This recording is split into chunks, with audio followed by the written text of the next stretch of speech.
We have such a great guest. We always have great guests, but we always step it up more and more and more and higher, higher, higher. I don't know if that's more and more and more, but anyways, higher and higher. But anyway, you need to do your job and do your part and share this video because what good is the information if you just keep it to yourself?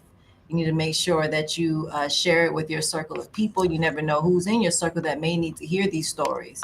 Um, and so we want to thank you all for those who have continued to support us through YouTube, LinkedIn, our guests on LinkedIn, YouTube, Spotify. Where else are we at?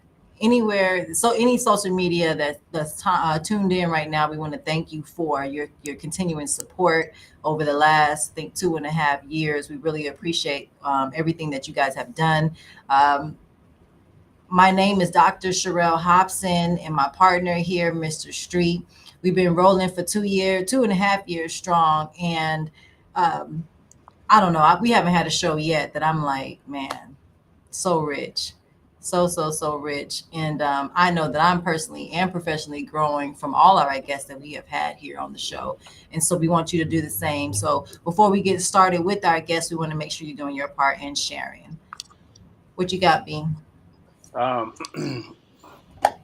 I go through so much on a daily basis that things happen in my life, and then I come to this podcast, and it's like something that had happened, something I had gone through.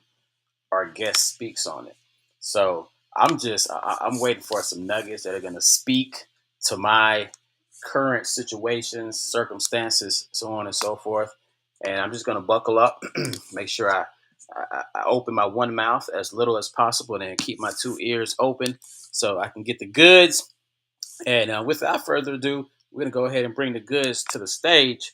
Mr. Emir Davis, how's it going? It's going well. Thank you for having me. Man, it's a pleasure. It's a pleasure. Absolutely, absolutely. Well, I gave it my best shot when I reached out. I said, "Let me see what he looks super busy, super duper important." And so let me hit him up and see if he has some time to come with us and share his Yeah, story. And so just thank you for accepting the invite. We definitely look forward to hearing more about you. absolutely. So when I got the invite, I mean, it was a no brainer. I love the platform. I love the message that you all are elevating. I think it's super important. I had to do my research. I'm like, is this a robocall? This is like, the spam. So I watched several shows, and it speaks to my spirit, speaks to my soul, speaks to my work. So this is the highlight of my week, really. Well, I'm excited. I'm excited already, even more so.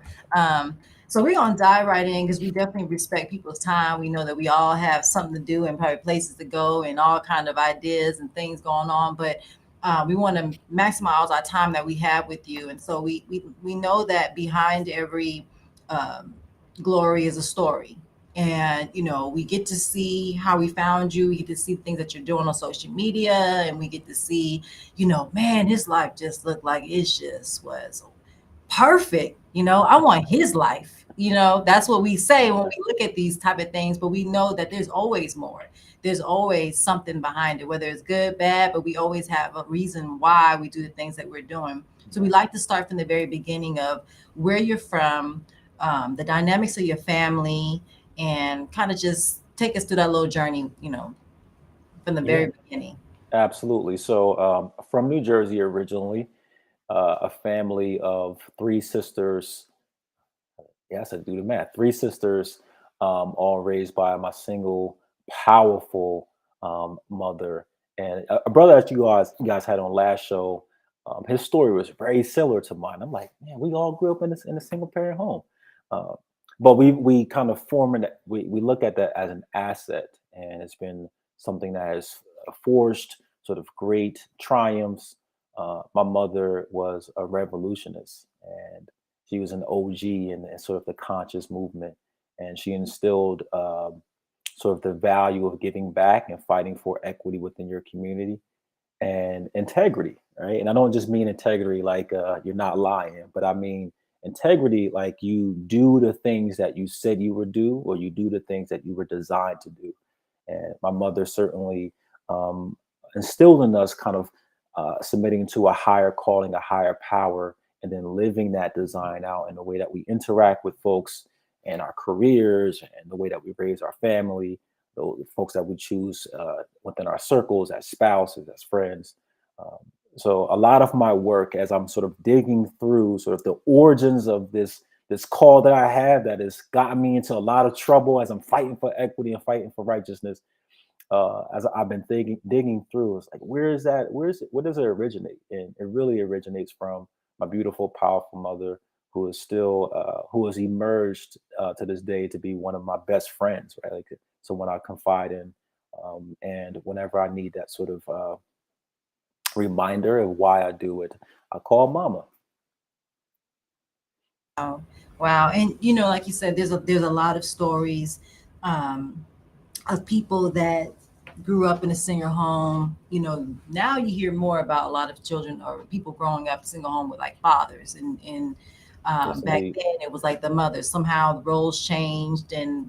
um, and I don't know what it was, but uh, you know when you're going through things, from what I guess say, like they go through different things, and they don't know that that's not, they don't see something as an issue like until you get older and be like, oh man, my mom really did a whole Yeah, lot of things. But when you're in it, it's just like, this is what our life is. It's what you think life is. that's Can right. you get like a little bit deeper on just um, going through those stages, like with a single mother, you have siblings, like when you're going to Mhm. school, like what was that experience like, for you? How was education? Like what was those conversations like in the house? Absolutely. So, we grew up broke, but I didn't know that we weren't broke, right? Like, because we certainly weren't broken, right? Like, we may have not had the financial means, but certainly that community wealth or that community capital, we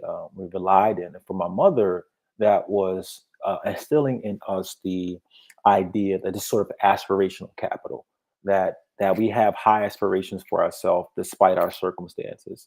And where that has led me was to prioritize education, to prioritize sports. I know you have a sports background.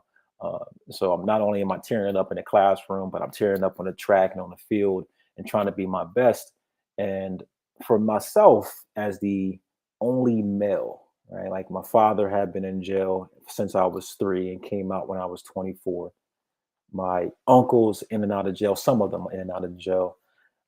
Some of my closest male figures that were related to me, that they weren't really present. So for me, it kind of at a really early age sort of piqued this sort of desire to grab folks out, to sort of be that Moses figure, I suppose. And some of that is has instilled some like great resilience, and some of it is I've picked up some really harmful practices as I'm taking on more burdens than I should. But for myself, it was the positive things was to again to aspire to achieve despite the meager circumstances, and never looking at some of those circumstances as an excuse.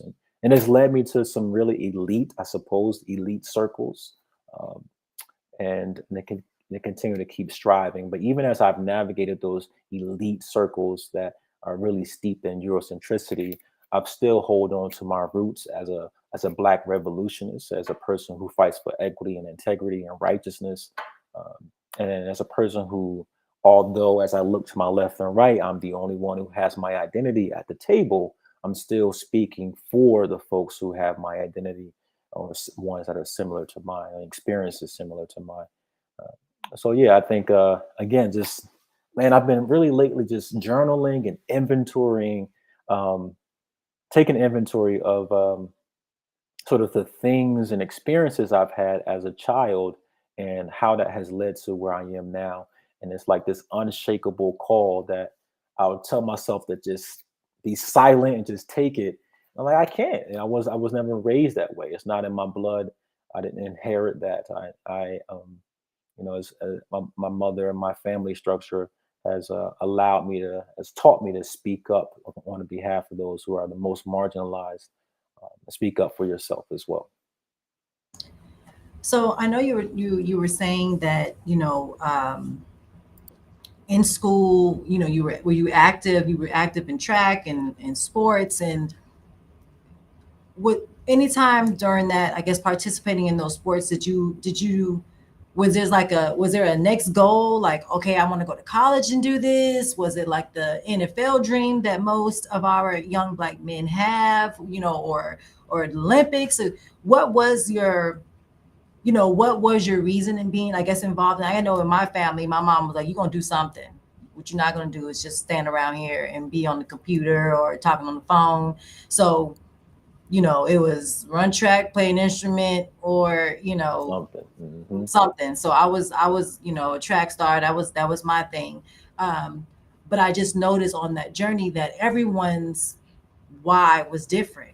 You know, some were trying to way out. I just happened to be good at it, and wanted to get a scholarship in it. So that was just something that I wanted to do for my own personal self. But then as I started becoming or going to college and doing it, I noticed the struggles of our young black men transitioning from, I'm running track with this guy in high school, and then Right. I make it to college, and then we don't know where this guy is at.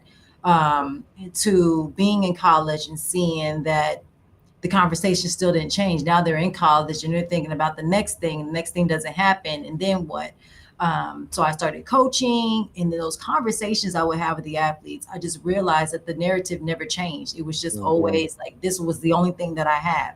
So, That's right. what was your reason, your why behind, being participating in sports, and then what did it do for you?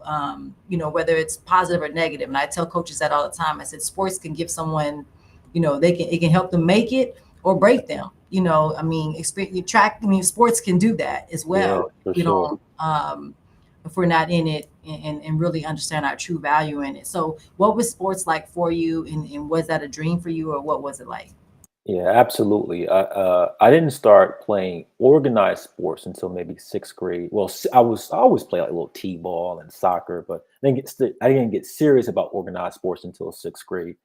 And I was always very athletic.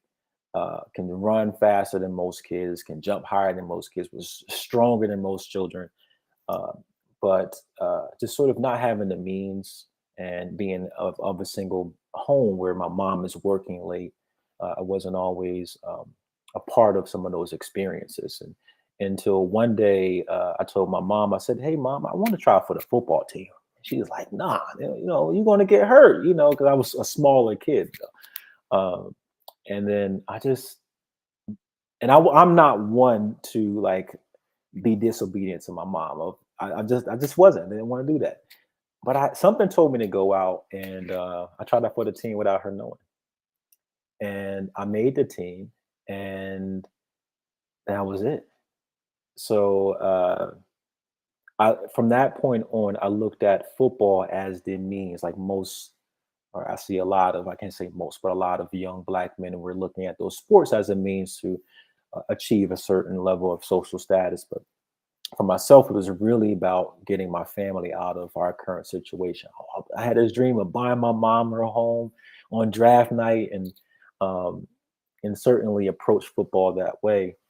But there was also really another side of me that was intellectually inclined and artistic and creative, and I didn't know how to cultivate those sides.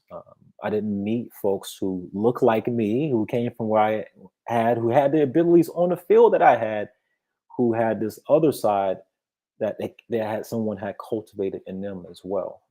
I've met a lot of smart black brothers who were also really great on the track and on the field, on the basketball court, and just awesome and dope. But the world sees them in these kind of confined boxes. Um, Yeah, and I remember my first high school that I had gone to. I went to my football coach, and he and we weren't seeing eye to eye. I just had a plan for my life, and my mother had a plan for my life, and he just couldn't get on board. And I remember talking with him, and I was saying, "Hey, I want to go to college to play ball." And he immediately shot me down and said, "No, you can't." He, I wanted to go to Penn State at that time, and Penn State was popping at the time, or I wanted to go to USC because that was kind of emerging as the kind of the highlight, the top of the NCAA food chain in football. And he kind of immediately shot it down. So at that point, I said, I can't stay here. This man, he can't come alongside myself and my family to see our plan and get us there. Because my idea of a coach is we backwards plan together. We set a goal, we backwards plan together. You come alongside me. If I don't have the skills, the size, the whatever, the work ethic, at least you can work with me to kind of build that. Because I don't know what it means to be a college football player, but that's your job. So I went to, fortunately, I was recruited to a private boarding school in Princeton, New Jersey, and they offered a full sort of scholarship because I couldn't afford to go there, but they offered that scholarship. And I remember taking a tour before enrolling in that school, and the dean. And let me just kind of paint the picture of the school. It's a private boarding school, folks who have wealth, right? Like it ain't a lot of people that look like us there. It's not. But this man saw me, he saw my mother, and he said, Emir, what are your goals for life? And I said, hey, I want to go to college. And I'm thinking about playing football. And here are the colleges I'm looking to go to. And he kind of looked at them. And then he looked at my SAT scores. And then he looked at my grades. And he said, you ever heard of Harvard University? You ever heard of Yale University? I was like, I think so. He said, you can go there. He said, with your grades, with your skills, with your ability, you can go there. Wow. Now, did And he look like us or he looked no, not at all. Right? okay, This is okay, old, right? Like he's used to dealing with families who have high net worth. okay. And here's just, you know, folks that aren't that. And he is speaking life into me. So I was like, I have to sign a dotted line here. This is where I need to go. Lo and behold, just being around peers that have that aspiration, being with a football coach at that school who also, they saw me. They saw a person who loves sports and is good and can do well in sports, but also really love academics and intellect. And it just opened a whole new world for me. And it said, you're more than a football player. There's nothing wrong with being that. Be that. If that's how God created you, be that and be awesome at that. But it was the first time I heard in my life, you can be more than. It took someone who didn't look like me to kind of say that, but also back it up with actual resources and access. I think that's the biggest difference. So, lo and behold, I found myself at Georgetown University.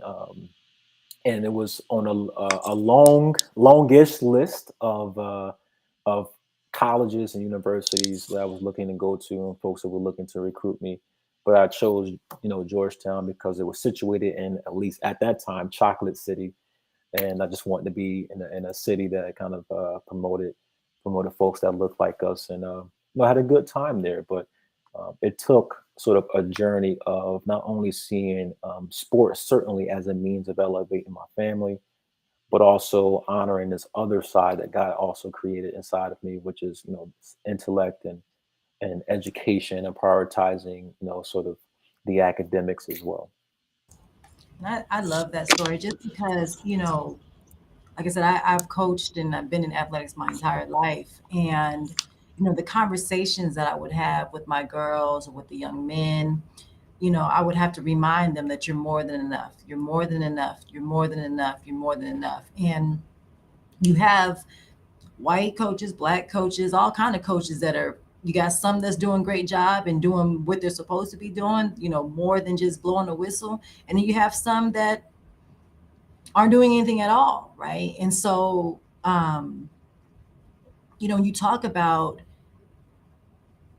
understanding your value, as an athlete, that you have more, right? You might not have known what the more was, but you knew it was something different, right? And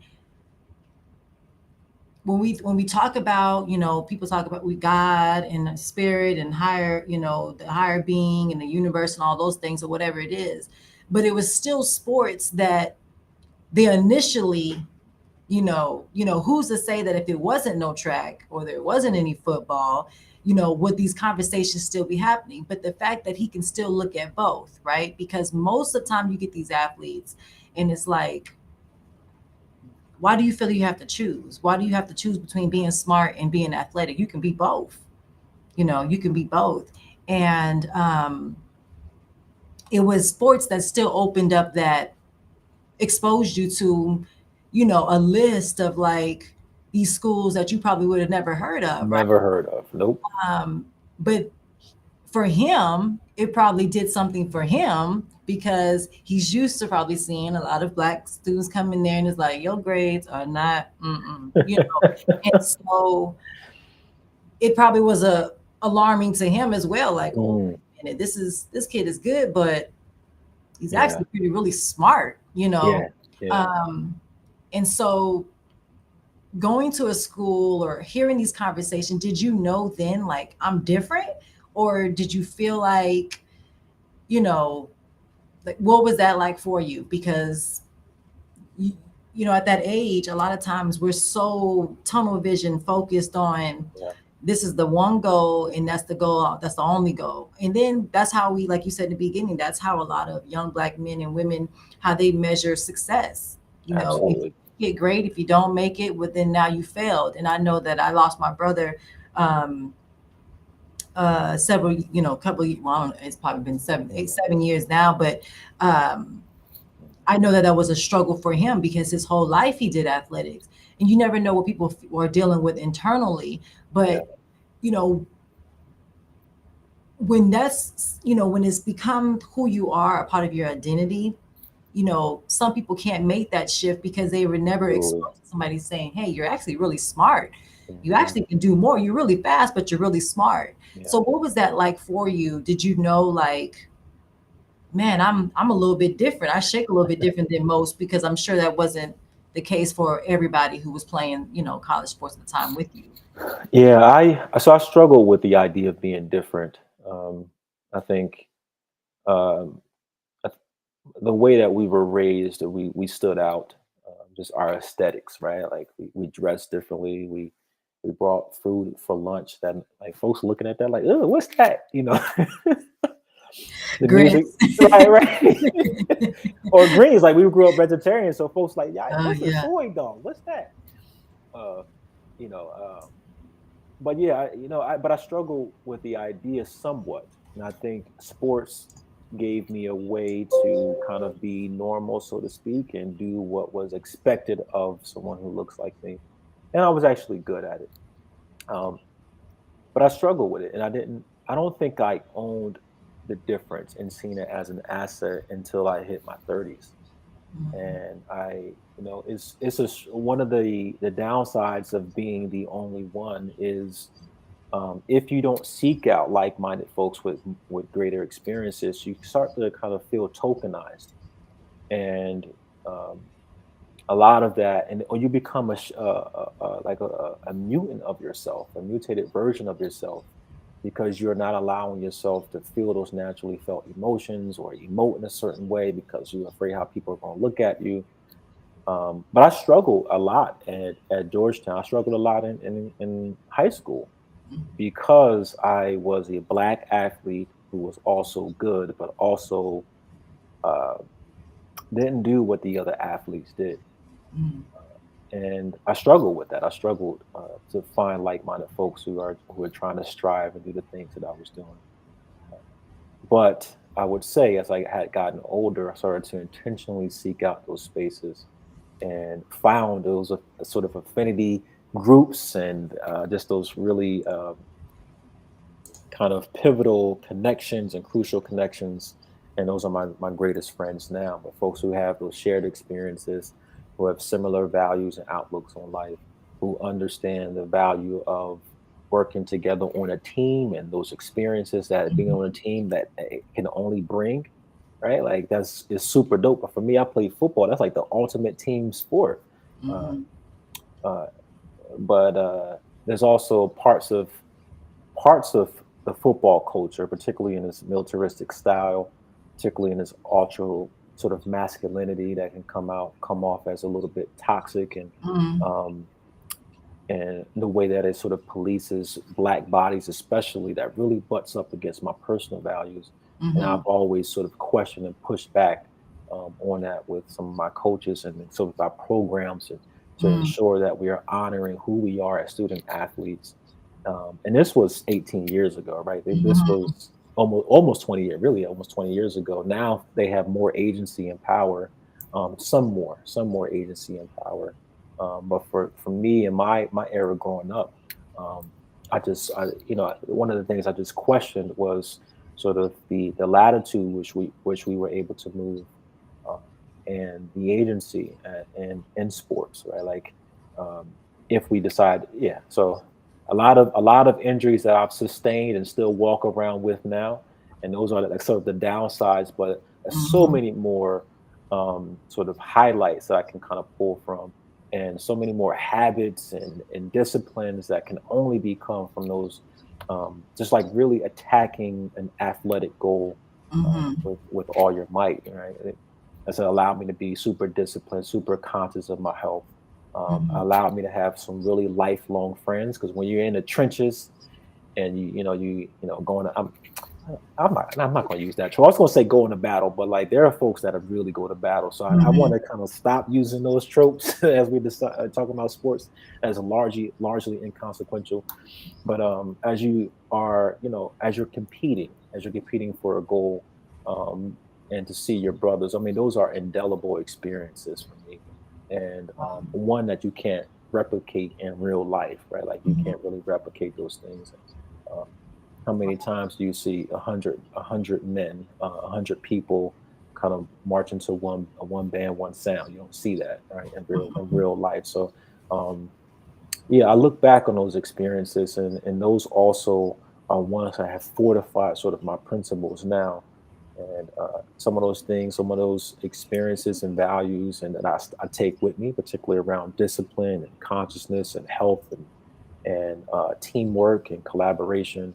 And some of those things I'll wear as a sort of a tattoo, a reminder to keep pushing against a certain establishment and a certain narrative surrounding Mhm. Black men. Wow. And so I know you said that you struggled a little bit with it. Now, was the struggle, did you vocalize like how you were feeling at the time? Like were you doing that? No, not at all. I Oh, mean, who would I, who yeah. would I like? And then it's it's a it's a very mature sort of person that can get metacognitive about how they're feeling at that moment, at that Mhm. young age, at the Mhm. ages of, I don't know, 15 to 25, to say like, what am I actually feeling, and then be able to articulate it Yeah. at that moment. I just was different. I just was Yeah. different, and it would sometimes allow, like, it came with perks, right? You Mhm. can like standing out comes with perks, but also comes with questions, Mhm. right? Like Mhm. it comes with marginalization and Mhm. not being asked to the proverbial party. Yeah. So I just was different. I didn't know what to do with that. I didn't Yeah. know how that, because it didn't also, there's some tables that you will be invited to, and some table that you won, and you Mhm. have to negotiate like what part of yourself, how different you want to be when you enter this one particular space. Yeah. But now that I am at my big age, that I won't say now, I'm bringing my full self, and I'm Mhm. owning the difference, right? Like that was part of the work of inventorying and Mhm. uncovering sort of the source and the origins of those different qualities, and I'm owning it and I'm wearing it proudly, right? Like I'm wearing it proudly now. So um, I don't struggle quite as much as I used to, not nearly as much. But to answer your question very directly, no, I didn't vocalize it within Yeah. myself. I didn't vocalize it out loud. My mind couldn't process, what I was feeling at the moment. And it wasn't until age 29, 30 when I began to kind of name what I was feeling and kind of uncover the source of those feelings. Yeah. And and I'll let Brian take it after, but I I I I feel so much what you're talking about just because I was in that same space, right? Like um I always knew I was different, and I thought different, I moved different, and so I would be in spaces. I mean, even I tell the story a lot, but when I went back to college, I don't know how, maybe it was 20 years later or 10 years later, whatever it was. And I remember my teammates all crying, because they wasn't expecting me to be there, and I wasn't either. But I went because my ego was like, they're expecting you not to come, so you got to come. So, but when I got there, it ended up really doing a lot for me, because I remember sitting with my teammates and someone had made all these slideshows. We had this girl on the team who took pictures of everything, videos of everything. And I'm in every picture and I'm smiling in every picture and I'm laughing in every video. But I can't tell you where we were at. I can't tell you what we were talking about. I remember absolutely nothing about college besides graduating. And I remember just a little bit of that.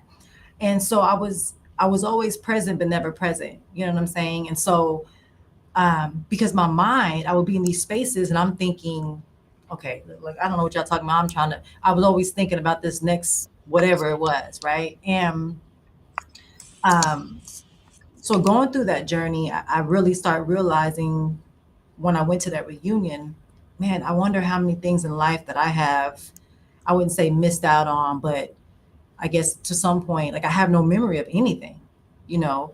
Um, and I was telling somebody the other day, because last year I went through a very traumatic event. Um, just being a Black woman in an athletic space comes with its own separate, you know. And now they're starting to see more women, but then you see the women who are, they're not, they're not dolled up. They're not, unless you see white women, they do look like Barbie dolls. But most of the Black women that you get, it's like, oh, I gotta still play this very masculine role, and that's never been me, right? And so I struggled a lot with that in that journey of being in athletics and knowing, hey, I want to speak to young Black men, and I need to speak to these coaches that are talking to these young Black men. And it was like, well, they were more in tune with the conversation of who I am and what I'm about and what I look like and how, like, you just totally just ignoring anything. So those are the reasons why I went to get a master's and a doctorate and certifications and licenses and all these things, because I felt like maybe that'll block people from, being shallow. And no, they still do. Um, and so I say all that to say that it wasn't, so I just turned 41, but I spent a lot of my life in a very dark place and not knowing. And I was sharing the other day with one of my girlfriends. I said, it's so sad that we have function and dysfunction for so long that we don't even know that this is not really life. Like when I sit back and I think about all the things that I let people say to me, things that I let slide, things that I prayed about, moved on from, things that I avoided. And I'm like, we just learn how to just deal with it. Now when you look at it, you're like, man, if I knew, if somebody said that to me now, man, I would, what? But it took a lot, and it's still a struggle, because even as how old I am now, and this just happening to me where I decided I'm gonna speak up, because now I have to do something, right? Like it's my peace now that I'm just like, I have no peace and I work too hard to get where I'm trying to be. And so, but even in a fight, you have this thought of, are we allowed to fight? Should I be fighting? Is this wrong? Um, am I tripping? Am I overreacting? Is this how it's supposed to be? You know, and the answer is no. But when you've moved and shake, I mean, people look at my life and they think, "Oh man, you did this. You got a doctor. You got man, your life is." But I'm thinking of just all the things that I internalized just to check this box that doesn't give you anything, any more peace, or I mean, I'm more peace at peace now with myself. But that's because I'm starting to learn to use my voice. But I mean, for so long, we just learn to, hey, you just pray about it, God gonna work it out, and you just move on. But it's like it's just a lie, so when you hear your story and hear you talk about those things, it's like how many things you probably experienced that you just let slide, you know. And a lot of our young men and young women nowadays, I feel like they have a little more confidence than we do, a little more, maybe it's more resources, and Right. they get to see like, oh no, no, no, we're not doing that. But when we were going, I mean, you didn't hear about Black women complaining about stuff. So, Not at all. on no internet about being Mhm. treated crazy, or Black men, everything for us, anything that you got, or you looked at it as an opportunity, not as something that you deserved. That's right. Wow. Wow.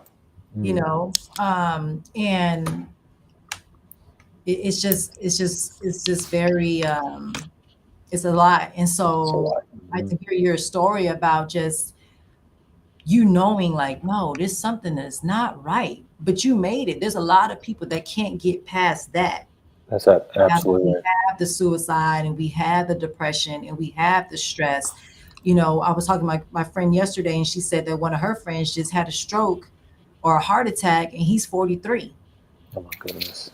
So it's like, I mean, it may not be something you stressed out about right now. It could be something that you've held on to since grade school. That's right. That's right. So what do we do? Yeah. I couple things. I'm gonna answer what do we or what I do and what I've heard others, and hopefully that inspire others too to think more about how they alleviate stress. But something that you said around how we just let things slide, and I would say for myself, I let plenty of things slide, um, and I don't think that I approach life as if I am inherently deserving of dignity and inherently deserving of respect. And I had to really get real with myself and say, and I'm gonna talk about specific things that I did to show that I didn't really internalize this idea, this truth, right? That I am inherently deserving of respect and dignity and voice and agency. Um, but uh, when I would enter some spaces, in order to get validation or to be taken seriously, I would have some sort of artifact to give me some, like to display my credentials. So display that I went to Georgetown University for undergrad, display that I got a master's from University of Pennsylvania Ivy League school. I would have those artifacts on me as a way to saying like, hey, look, I am deserving of your ears and your eyes and your respect. And I carried that practice as if it was normal.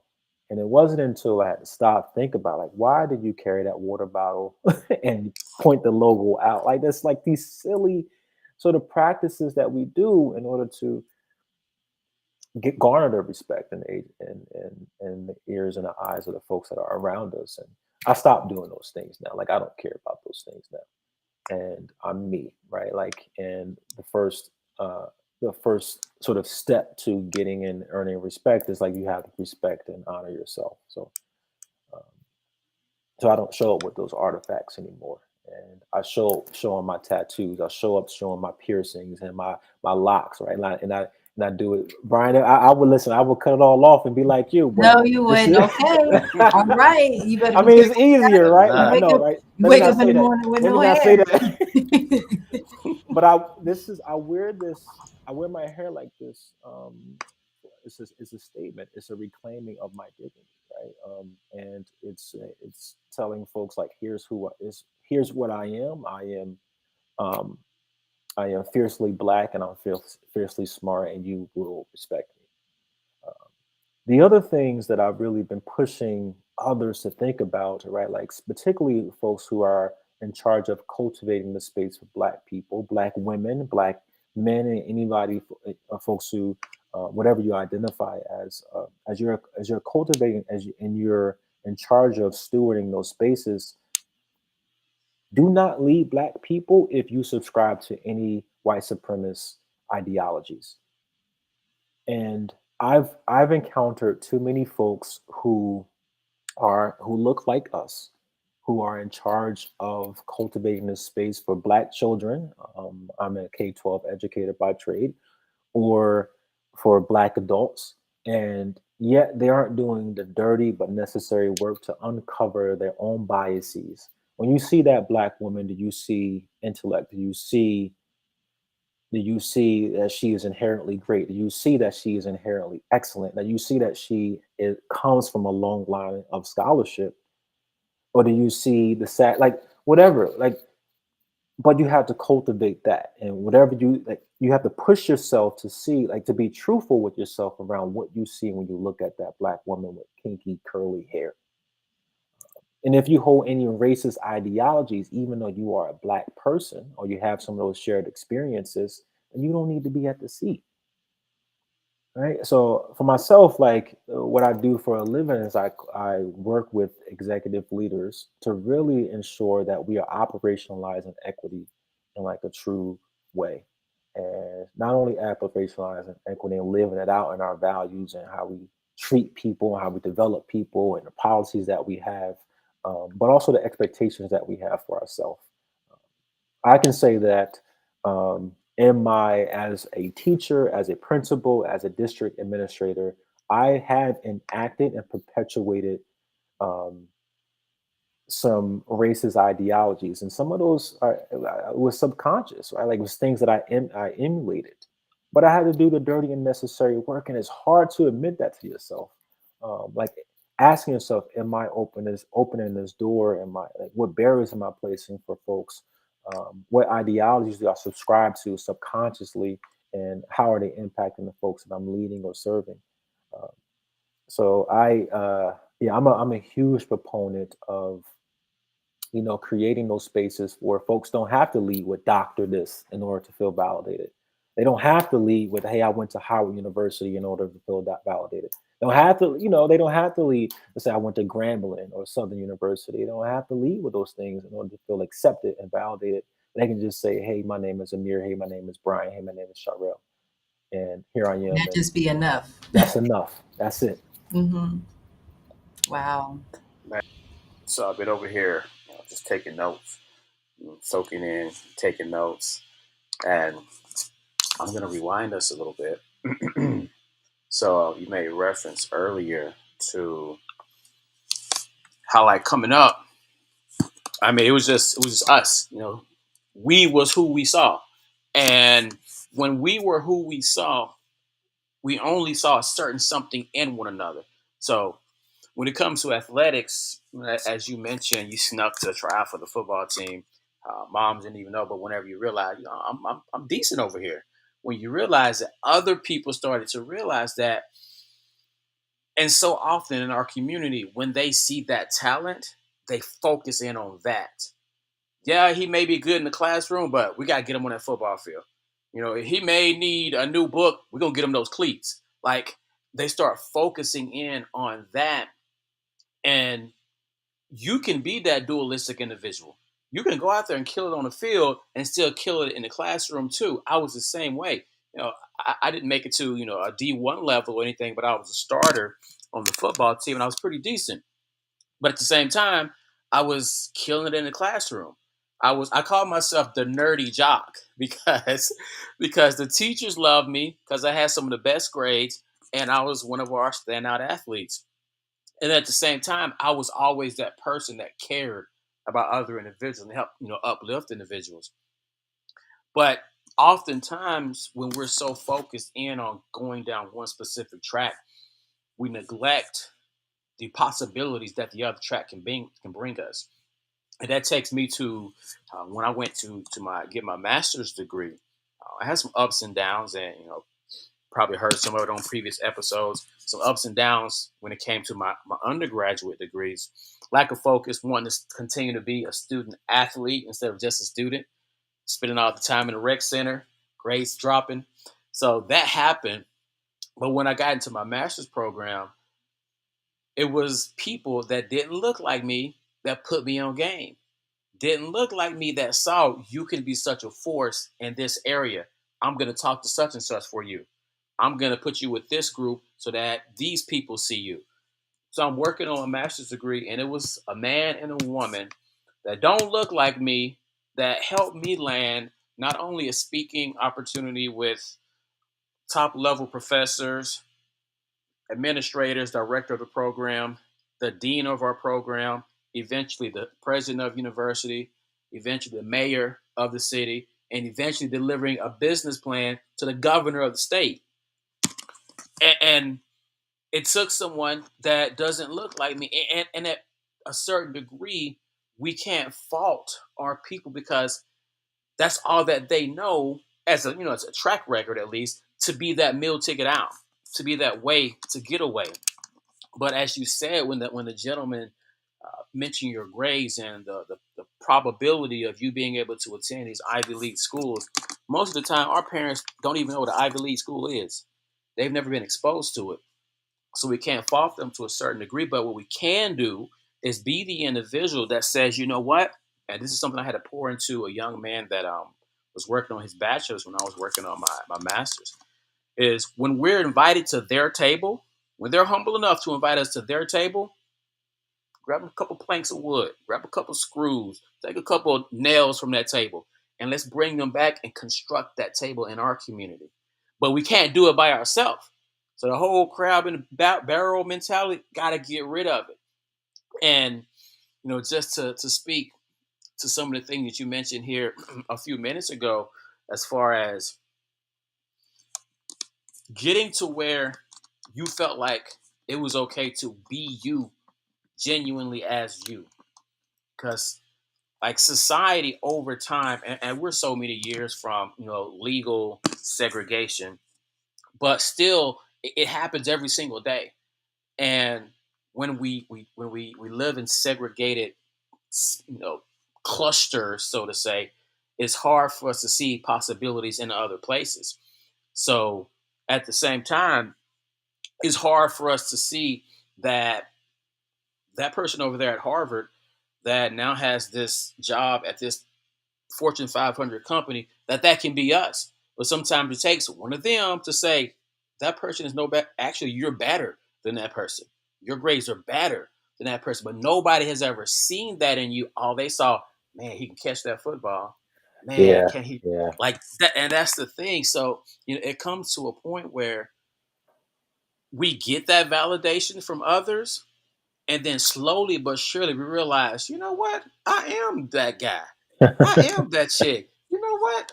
That's say that, me. say And that. th- and That's then right. and then you get to the point where, and this was when I really started to realize I was walking into my own, when I thought I had to put on a suit to go and speak eventually or Yes, initially, yep, and then eventually I walk in there with my branded polo with that's some right.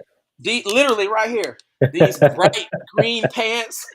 Oh, not the great green Like, plants, nah, brother. Nah. man, I'm talking Do not about, wear those pants again, Is it, please. I hope man, you put an iron to them at least. man. Yeah, I put Yeah, iron to don't man. come. But the thing is, like, lots of times we don't feel like we can walk That's right. in as ourselves because Yeah. we won't be accepted. We won't be seen as the intellectual being that we aren't. And I can remember when I was myself and I would dress down and just carry myself very relaxed, and I got a certain level of treatment. All right. And That's these were true. the people that didn't know me. That's right. But then when I came in with a dress suit or whatever, it's like, oh my, like, hi, how are you Right. doing? It's like they've never seen me before. Like I was invisible to you when I'm in my t-shirt and basketball shorts. But Right. now that your kid just pointed to me, hey, I saw him on TV last night with the mayor. Hey, I saw him speaking with the president of like, that's when you want to say, oh, so you're someone of importance. Mm, And you have to get to a point where I don't need your validation. I don't care if you see it or not. The people who matter, they see it. They're opening doors. I'm going through those doors, and I'm saying, no, let me stick my foot back through that door. Hey, brother, come on in mhm. here. Hey, sis, hey, come on in here. And that's what we have to do. That's what, like, I could have easily said, yeah, this Sherelle, however you pronounce her name, this Cheryl girl, like, she legit, but man, I'm gonna do my own thing. I could have easily done that, but I'm like, That's no, right. we're so much more powerful when we join forces, and that's where so many of us go wrong. And I kind of land a plane on this. And LeBron James in his early career, like when he first started, I was a fan. And then, in my opinion, he became like too arrogant, like Uh-huh. calling himself the GOAT and such. Like, come on, nah, bro, nah. So I respected his greatness, but I didn't like him. Mm, But then I started to really like do the research behind the man that he is.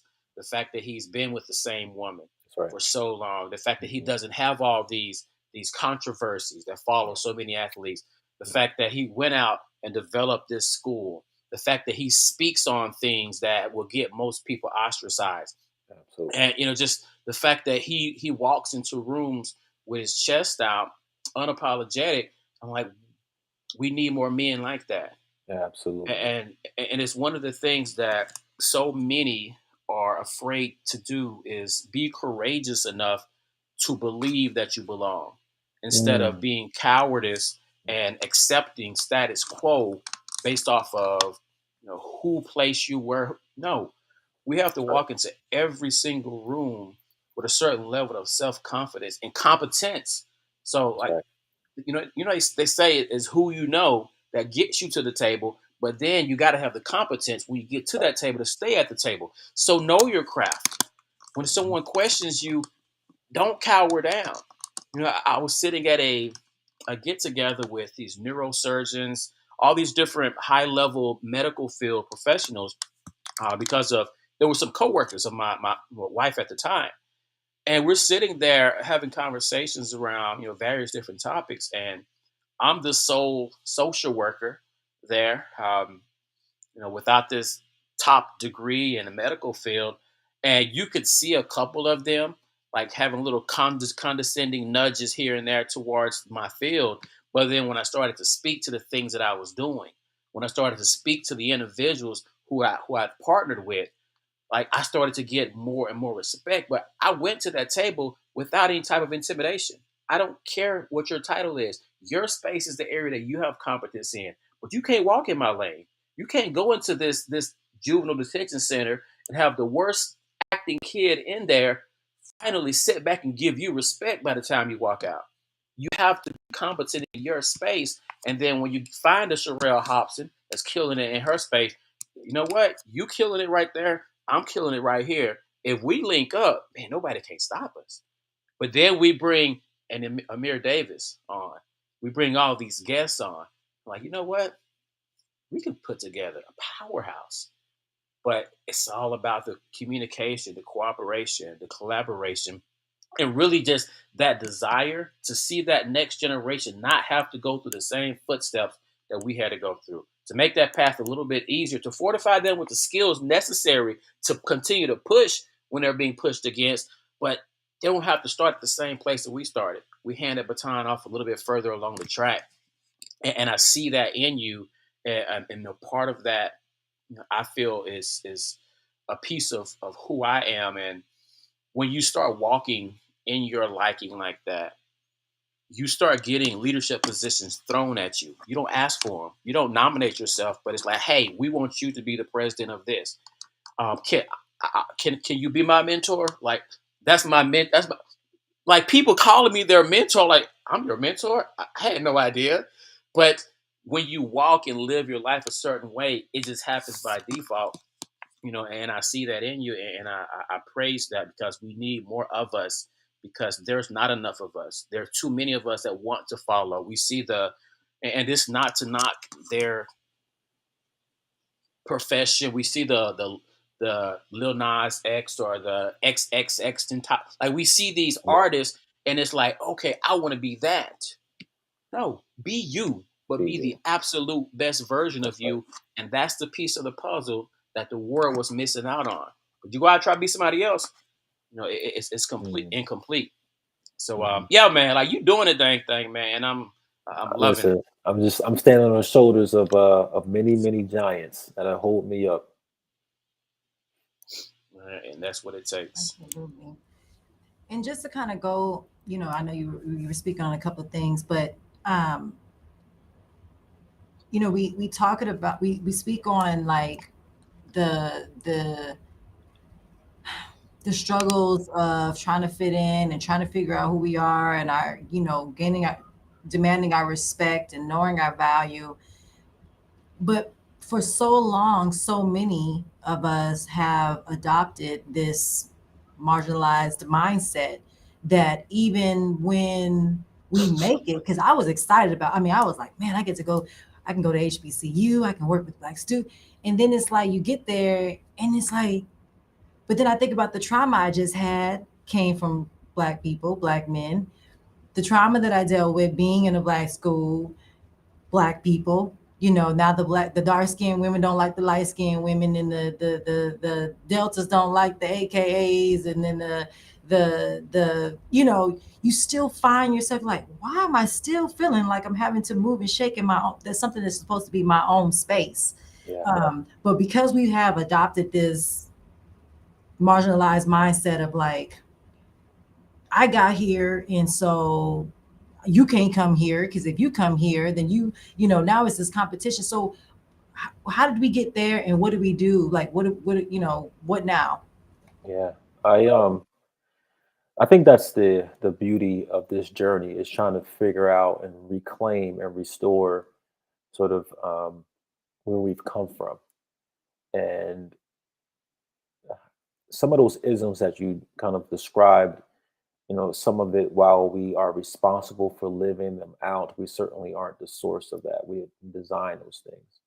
And they live and run true in our bloods and the fabric of our society, because it was by design. It was to keep us divided.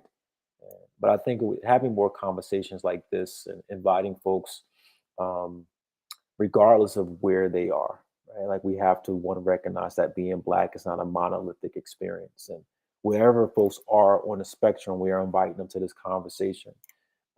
If they are, they do have these harmful isms, and they have these colorisms and all this other stuff and socioeconomic kind of stratifications, then um, we invite you to the table, right? Like at least we have to have those conversations. And the reason why I say that comfortably, for two reasons. One, I grew up, well, they called it back in the 80s and the 90s, conscious, right? Now it's called woke, but conscious and the conscious. And what I saw at a really, really young age was there were certain folks who were Black and certain folks who weren't Black enough, right? Like, did you listen to Poor Righteous Teachers? Do you listen to KRS-One versus some gangster rap like Ice Cube? Like we're we are creating these lines, and of what is deemed to be Black enough. And there are some folks who were within my family who would have been deemed not Black enough or not conscious enough, right? Like, or subscribing to a Eurocentric way of doing life. And what I saw was that there was missed opportunities to pull those folks in, um, as opposed to kind of looking at the aesthetics and the surface and not having the opportunity to teach them. So where I am now is right, as I am reaching towards enlightenment, I suppose, if I had to define it, that I'm willing to share it out, and not only share it with folks who don't look like me, but folks who look like me, because I have to raise my hand and say that, hey, I've subscribed to a lot of isms as well. And I myself hasn't haven't enacted, even though with all of my efforts and the way I was raised, I too have enacted some really harmful practices who have impacted folks probably in a permanent way. So no one is perfect. So I'm comfortable with saying we need to have those conversations rather than draw those lines, and we have to have them with poise and with maturity, and to Brian, to use your word, with competency and skill, and also the emotional intelligence and commitment to understand that folks are on a journey and we enter it at different places. That was key what you just said just now. Like having the emotional intelligence to understand that people are on a journey, and each of our journey is at a different stage, and we have to be patient based off of where a person is on the journey. And it can be very frustrating sometimes seeing them hit a certain wall over and over and over. Mhm. We have to realize, you know what, once upon a time I hit that wall a few times, That's right. and somebody didn't give up on me. At least I didn't give up on myself. But that's key that you said that, because like I'm dealing with it right now. There's people I've been coaching and supporting, well, brothers, and it's like they just can't get it. But at the same time, I tell them like I ain't going nowhere. I'm Yeah, gonna be yeah, here, yeah. and, and that's it. Because too many people throw in the towel. Man, I can't deal with that. Man, I gotta go do me. Like they got Mm. to no. It takes somebody to not give up on somebody, for that somebody, second somebody, to believe I'm actually worthy. That's right. And it's so unfortunate because I've seen it. Like people will literally take their life because somebody gave up on them. That's right. Like you never know when you're that person's last lifeline. Mm, So we have to be as patient as possible. If we can't handle the individual, professionally hand them off to someone that can. that's right. And That's right. and this whole thing that we call life is a Mm, journey. yeah. And I look at where I am now compared to where I was literally in January. Like I've Mm, had a roller coaster. But I compare myself to where I am now in the 2020s to where I was in like the early 20 teens, 2010, 2011, and you could have never told me I would have experienced the things that I've experienced. That I've traveled and spoken on stages at places that I've traveled and spoken. Like I would have laughed you out. Like, man, that's like me, nah. But as we made reference to earlier, it took somebody that didn't look like me to tell me that's you, Brian. Like that's you. And we just gotta continue to internalize the belief and get rid of the disbelief, get rid of the doubts. And as you just mentioned, it's a process. We have to be willing to go through the journey of that process. absolutely. Yeah, and we have to allow, allow more grace, to one another. Um, that we just because we may look like we have it together, or just because that we can't do that to each other, right? We have to be okay with creating that space for one another.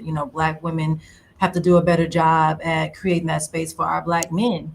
Our black men have to do a better job of creating that safe space for our black women, because it's we're in the same storm, but not the same boat.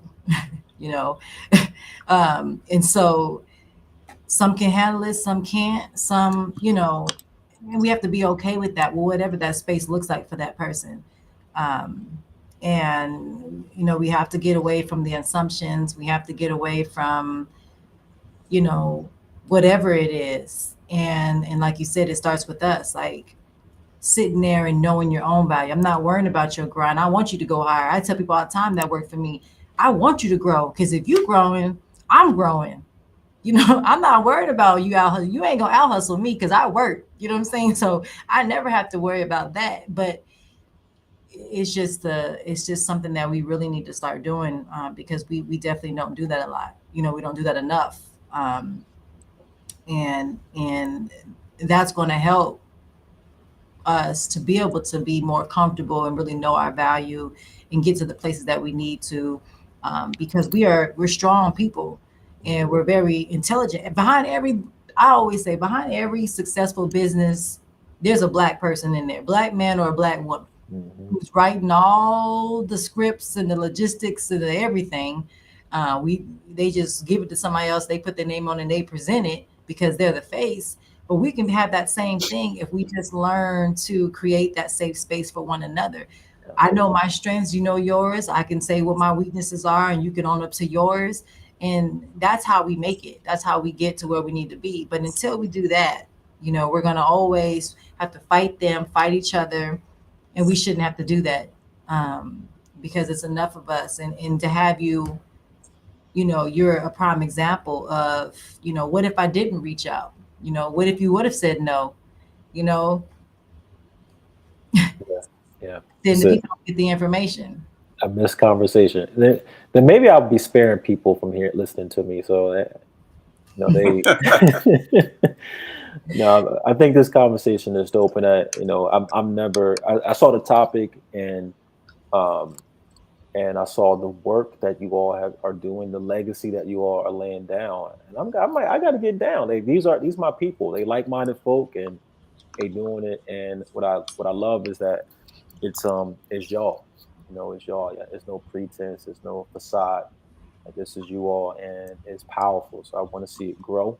Like, really, I'm invested in it, and I want to see y'all keep shining. So thank you for inviting, opening the conversation. Thank you for opening, not just for me, but for a whole bunch of other folk, Hmm. um, and for other folks who are listening and growing like this. And I'm getting feedback from my friends I right now. know. I'm So like, so tell us why you do the things that you're doing, Hmm. um, what you have coming up that we need to support, and then where people can find you. So start with Yeah. Why I do what I do is because I believe that I know it's going to sound so cliche. I'm sorry, y'all. It's going to be so corny, it's but just say what it is. but I believe that the world that we are having, and Dr. Hobson, you said this, the world that we're experiencing is not like this isn't real life, and that we can achieve a better outcome, even if it's just one person having a better life than they would have it by So for me, it's just seeing a better world, right? Like really on a more micro sense, but also on a macro, larger sense as well. In terms of things that I got coming up, listen, I got a whole list of things, and we would spend another hour kind of walking through those stuff. But you can find me. I got to get my social media game up. I'm just like so abreast of social media. But you can find me on LinkedIn at Emir Davis. Just find me on LinkedIn. I'm one of the three in this world. Folks called Emir Davis, and we all live in Georgia. I'm the one who looks like me. So Emir Got it. Davis. Find me on LinkedIn. I follow back, and you'll hear more about me through things that I post on LinkedIn. Got it. Well, we're family now, Yes, so indeed. um, we hope that and pray that we would come together and continue to support one another, or even create something.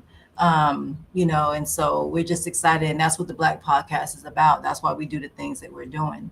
We can all be in different spaces and still move in the same direction. And so I really appreciate you. We appreciate you for accepting the invite, and from a sister to a brother, you are definitely. It is an honor, and you are more than enough, and it is. You haven't even touched the surface of what you're going to be doing, and so I'm excited to be a part of your journey, and we're excited to be a part of this journey because we know that. We don't want to be the people that's like, man, we should have kept in touch with him. And look at that dude. We're Yeah, not doing just remember me when y'all, when y'all going making it big time. no, Just we gonna all gonna be there hey, together. We keep gonna this family going, make it y'all. happen. Yes. But thank you for just being you, Yes, um, indeed. because that was enough. So thank you. Thank All you. right. Well, we're gonna put you backstage, close out the show. Then we're gonna come back to you and close out. But yeah, man, keep doing what you're doing, and we're gonna be doing some of it alongside you. We have to make a little triangle. So like go up to Jersey, come back down to the SIP, back over to Houston, and I don't know, maybe branch out somewhere else too. But I'm in Atlanta. I'm in Atlanta, so you don't have to Okay. go too far. man, I was Listen, it's just a in hot. Atlanta. I Are was just you? in Atlanta last weekend and the weekend before. So Oh, dude, yeah, really? yes, last two Oh weekends man, I've we been could in have grabbed. Atlanta. Man, we could have linked I'll up. be back.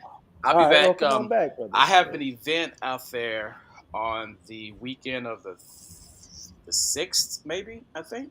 So like in a Of couple May. weekends. Like what? Next weekend? That's next weekend. Yeah, of May. It's one of these first couple weekends of May, and I'm looking to be back out there. I'm not headlining or speaking. I'm just going to be there to support and learn a few things, but I'm definitely planning on being back out there. So we'll definitely have to communicate on I'll let y'all know about that if I approve it. that. Right. So you I gotta don't give want us to see no pictures like what? permission. Yeah. But that would hurt. We're gonna print out a picture of you. Yeah, Yeah. and just stick my head And right we'll on put you in the there, middle. and I'm gonna put y'all on blast. Like no. Well, thank you so That's it. much. But We're gonna go ahead and put you in the backstage, and Brian, we'll go ahead and close out. yep. All right. So who says that? Who's the song by? And another one. I don't know if that's an old song. It's a throwback. I want to say it's a Biggie Smalls or I one of was those I was cats from talking back earlier. then. I said somebody was talking about they graduating from high school this year, class of 2027. And I said, man, I remember when I graduated in 2000. Remember when they told us the world was going to end? So everybody went to go get Yep. toilet paper and batteries and water. I don't even know what that was going to do, but I started telling people I was sorry for what I said and all kinds of, man, I'm like, I graduated Yeah, 23 years ago. Whoa, man. time Yeah. flies. There's this meme going around on social media that says, "What is I was today years old when I realized that 1993 was 30 years ago. Oh, 1993 was 30 years ago. Like, what? oh my God. Yeah, I was in the middle. these That's salt and peppers. crazy. Yeah, we up Yep. there. Well, we want to thank Yep. everyone for tuning in and just continuing to support us. Make sure you share this video, whether you're watching it live or you're watching it or you're going to watch it later, or if you need to watch it again, right? Because it was so rich with information. And so, please make sure you share. Also, check out our website. We are HSBA. We are HSBA.com, and just learn more about what we're doing in the Black community and how you can contribute, whether it's monetary or your time or your knowledge or even partnerships and collaborations. We always reaching out. We have newsletters that go out monthly, so please, like, hit us up, let us know, like, hey, I think you guys are doing this, I think I'll be great at that. And like, let's set up a meeting, let's talk, let's figure out what do we need to do. Is it, we're not serving our community as long as we're keeping our gifts to ourselves or thinking that we have to shine on our own. There's things that we can build together and still get our shine on. But so hit us up. We are hsba.com. Find out what we're doing more in the Black community with our young Black men, how we're changing the narrative within education with them, and let's connect. So do your part and contribute, and let's make something happen. Yep. Mississippi. What she said. Yeah, it sounds like it. Guys, well, we are out, guys. We'll be back here. We're keeping the show rolling. We ain't going nowhere. We shake up the schedule a little bit, but we ain't going nowhere because we got to keep bringing you brilliant minds like Mr. Mm. Amir Davis here. But off that note, we are out. See you guys the next time. Y'all stay tuned. Newsletters, websites, so on and so forth. And